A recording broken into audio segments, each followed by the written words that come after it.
Di pertemuan ke-7 pada hari ini, saya akan melanjutkan materi di pertemuan ke-6, yaitu tentang pengembangan tabel distribusi frekuensi.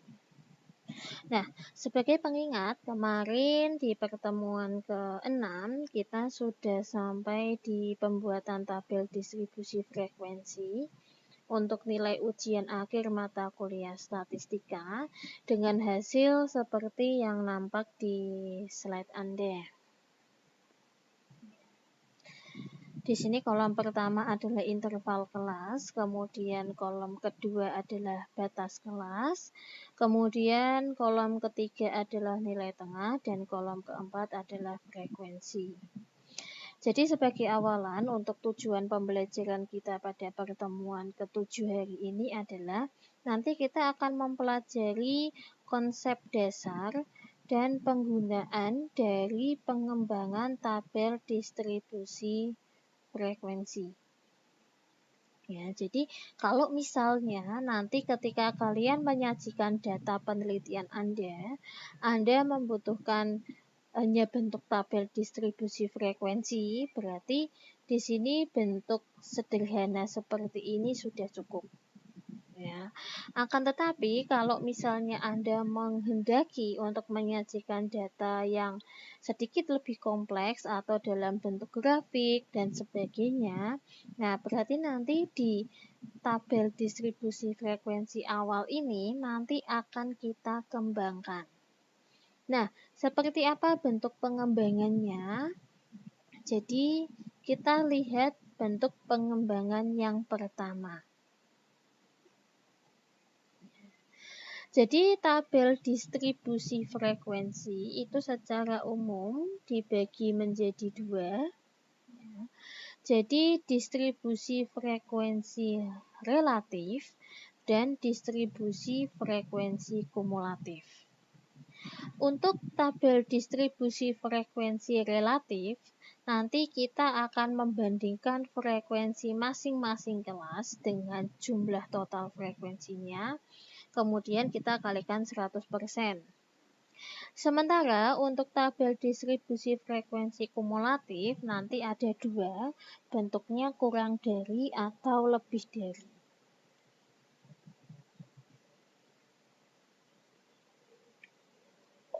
Nah, untuk hal pertama yang akan saya jelaskan adalah tabel distribusi frekuensi relatif. Ya.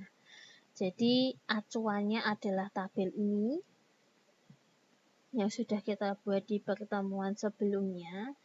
Kita rubah ke bentuk relatif. Ya. Jadi bentuk relatif itu ada penambahan di kolom ini. Ya, di kolom kelima itu adalah kolom penambahannya. Ya, jadi di sini saya ketikkan dulu ya. Untuk membuat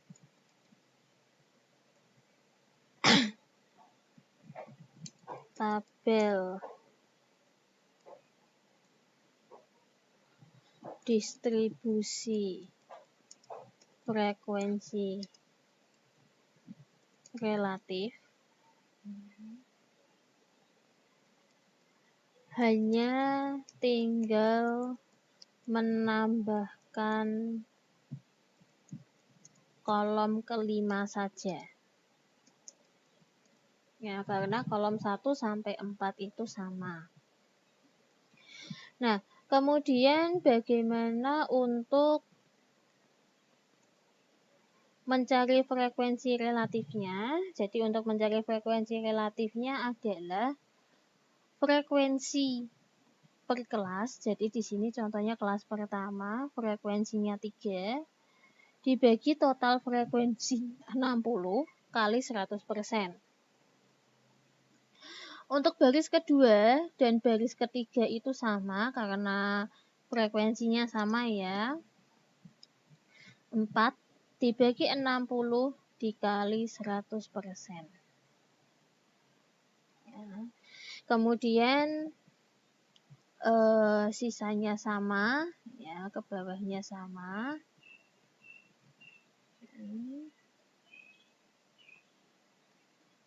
Coba di sini saya naikkan sedikit. Ya.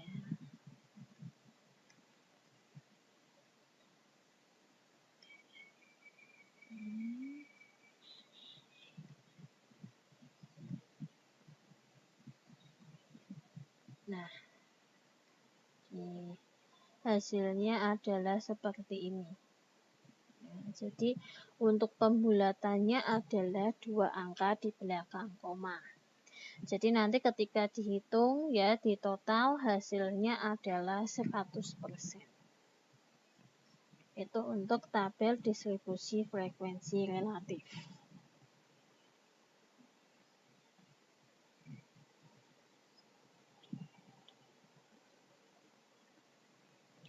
Nah, kemudian yang kedua untuk tabel distribusi frekuensi kumulatif kurang dari. Oke, di sini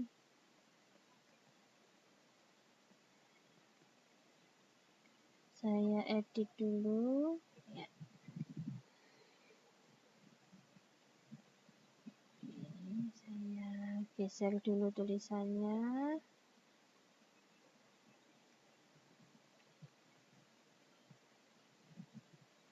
Nah, cara membuatnya seperti apa?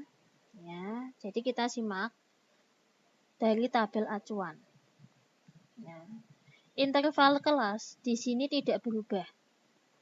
Ya, tinggal Anda kopaskan, Anda isikan di sini. Ya. Tapi perlu diingat untuk kolom pertama, di kolom pertama interval kelas, baris pertama itu memang dikosongkan.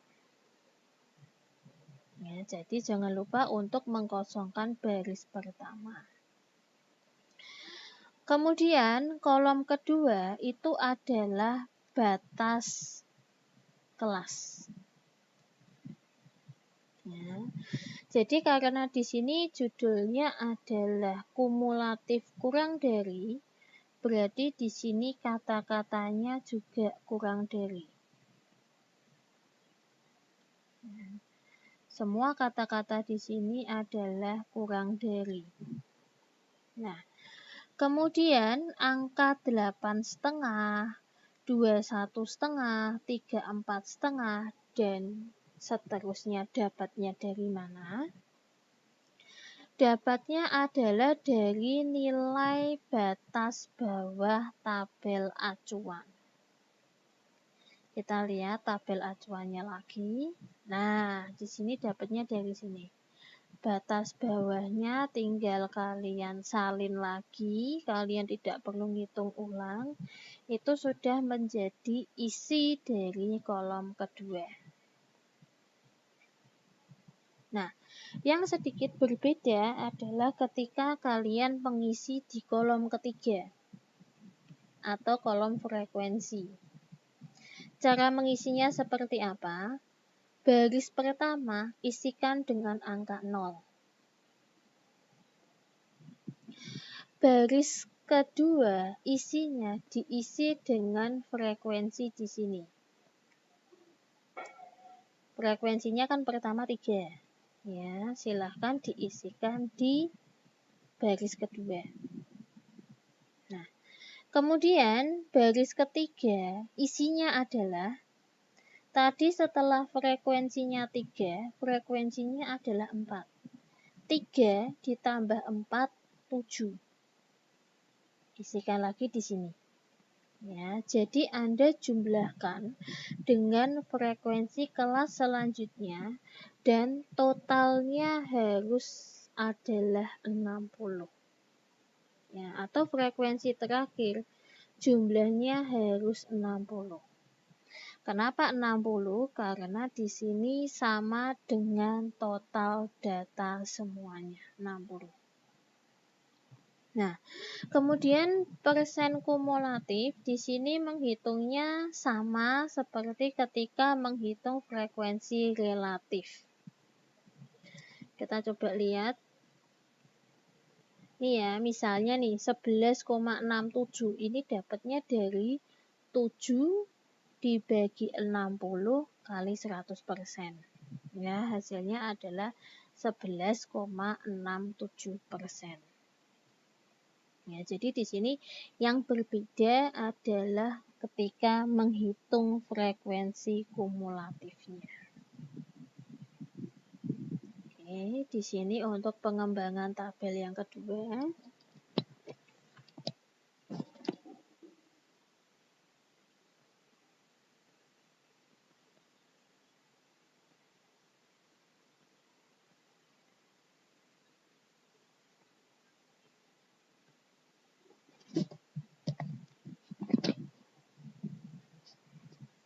Nah, kemudian kita masuk ke tabel selanjutnya, yaitu adalah tabel distribusi frekuensi kumulatif lebih dari. Nah, saya edit dulu. Oke, supaya di sini tidak terpotong.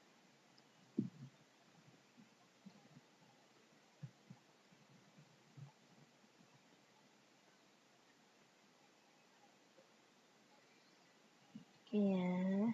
Nah, untuk tabel distribusi frekuensi kumulatif lebih dari, dia merupakan kebalikan dari tabel kumulatif kurang dari. Ya, jadi saya infokan lagi bahwa tabel kumulatif lebih dari itu merupakan kebalikan dari tabel kumulatif kurang dari. Nah, di sini cara pengisiannya kurang lebihnya sama. Ya. Jadi kalau tadi untuk kolom pertama interval kelas, ya, yang dikosongkan adalah baris pertama. Sementara kalau kumulatif lebih dari, yang dikosongkan adalah baris terakhir. Ya, jadi kebalikannya. Kemudian untuk batas kelas, kalau tadi kata-katanya adalah kurang dari, di sini kata-katanya adalah lebih dari.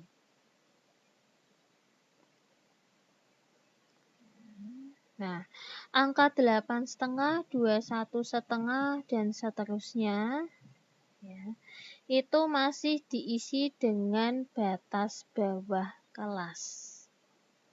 Ya, dari tabel acuan. Jadi di sini tidak ada perubahan. Nah, kemudian untuk mengisi frekuensinya, ini kebalikannya. Kalau tadi tabel distribusi frekuensi kumulatif kurang dari itu kita menjumlah, tapi kalau yang lebih dari itu kita mengurangi. Jadi baris pertama diisi dengan total frekuensi. Total frekuensinya adalah 60. Baris kedua, tadi kan frekuensi yang pertama adalah 3. Nah, 60 dikurangi 3, hasilnya adalah 57. 57 dikurangi 4, 53. Ya, jadi Anda mengurangkan dengan frekuensi baris selanjutnya sampai ketemu di baris yang terakhir hasilnya adalah 0. Kalau tidak 0 berarti ada salah hitung. Ya, jadi diingat ya, kalau yang kurang dari itu kita menjumlahkan frekuensi, tapi kalau yang lebih dari kita mengurangkan frekuensi. Nah, kemudian untuk pengisian persen kumulatif itu sama ya seperti frekuensi relatif. Ya, seperti ketika Anda mengisi tabel frekuensi relatif. Contohnya 57 dibagi 60 hasilnya adalah 95. Nah, jadi di sini untuk pembulatannya masih sama, pembulatannya adalah 2 angka di belakang koma. Ya. Jadi di sini kita sudah membahas 3 jenis tabel pengembangan dari distribusi frekuensi. Yang pertama adalah tabel frekuensi relatif, yang kedua kumulatif kurang dari, dan yang ketiga adalah kumulatif lebih dari. Nah, selanjutnya nanti kita akan masuk ke bentuk grafik ya untuk menyajikan dari tabel-tabel yang sudah kita buat di awal.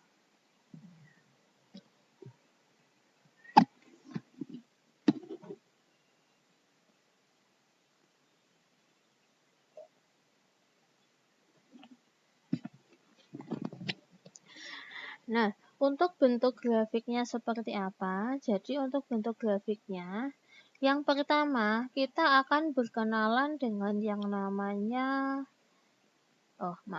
histogram dan poligon frekuensi. Ya. Jadi untuk membuat histogram dan poligon frekuensi, datanya itu berasal dari tabel distribusi frekuensi awal yang jadi acuan. Ya.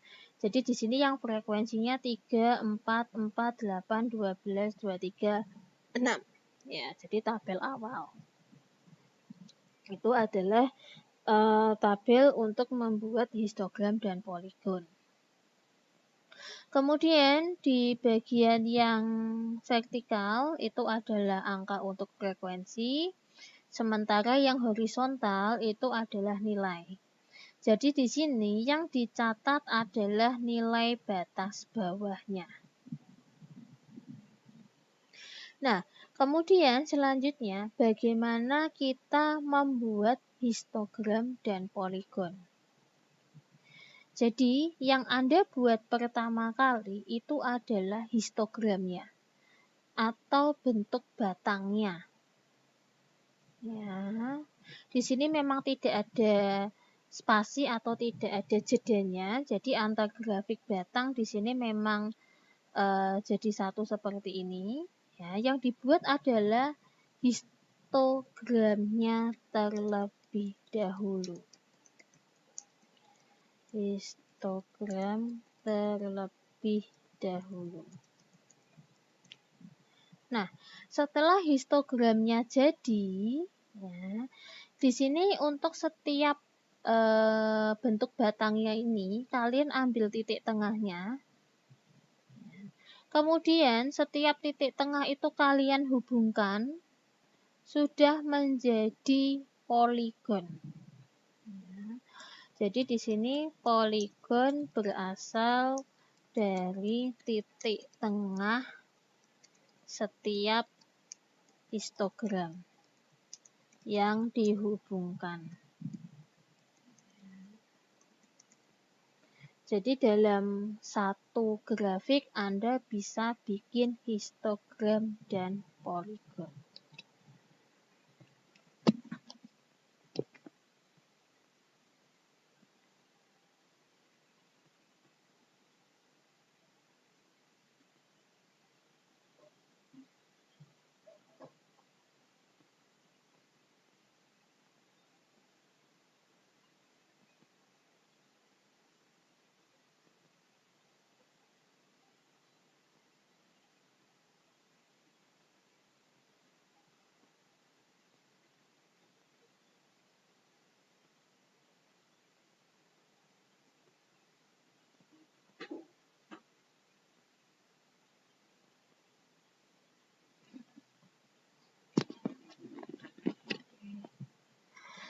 Nah, oke, selanjutnya masuk ke yang namanya OGIF.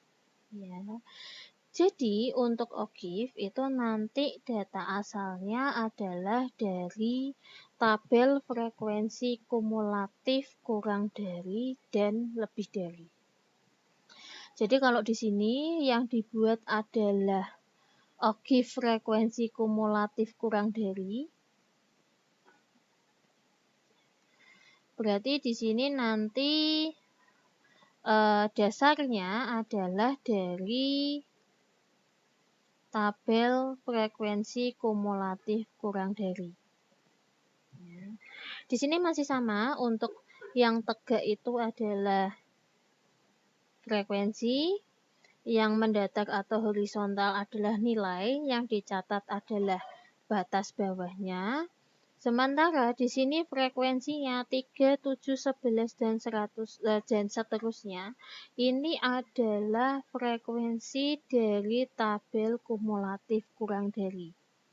Nah, dari sini. Ya, bisa kita lihat ya di sini ya. Oke. Atau coba saya kopikan.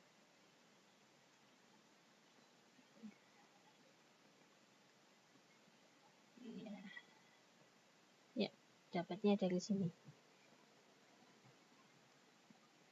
Oke. Jadi sesuaikan dengan judulnya. Nah, kemudian yang selanjutnya OGIF untuk frekuensi kumulatif lebih dari. Berarti nanti di sini yang jadi acuan itu adalah tabel frekuensi kumulatif lebih dari.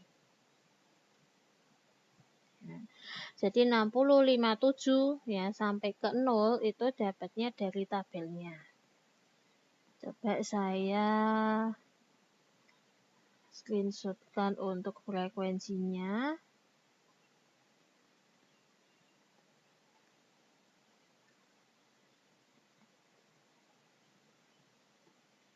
Ya. Nah. Oke. Di sini adalah data frekuensinya dari tabelnya. Saya pindahkan ke sini supaya Anda bisa melihat ya. Nah, jadi di sini kalau OGIF kumulatif kurang dari itu dia naik. Ya, garisnya naik. Dari kiri atas ke kiri bawah ke kanan atas, naik. Ya. OGIF kurang dari berasal dari kiri bawah ke kanan atas. Ya, jadi dia naik. Sementara kalau yang ini dia turun.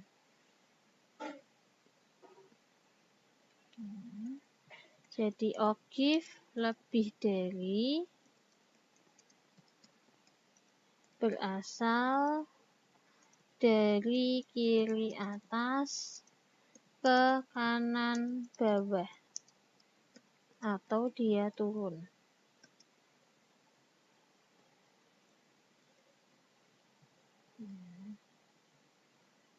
Ya, jadi bentuknya seperti ini.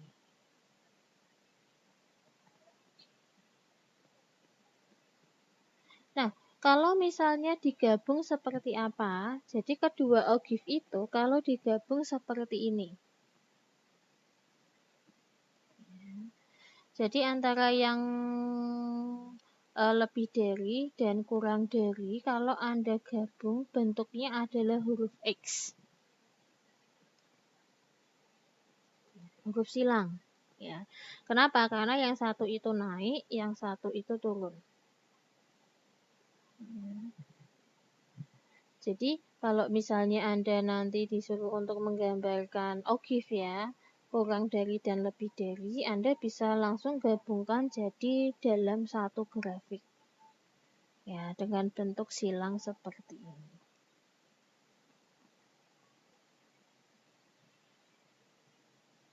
Nah, dan kalau misalnya tanpa diberi keterangan, misalnya ya lebih dari atau kurang dari ya. Jadi dari gambarnya aja, misalnya ini tanpa keterangan, kita udah tahu mana yang kurang dari, mana yang lebih dari.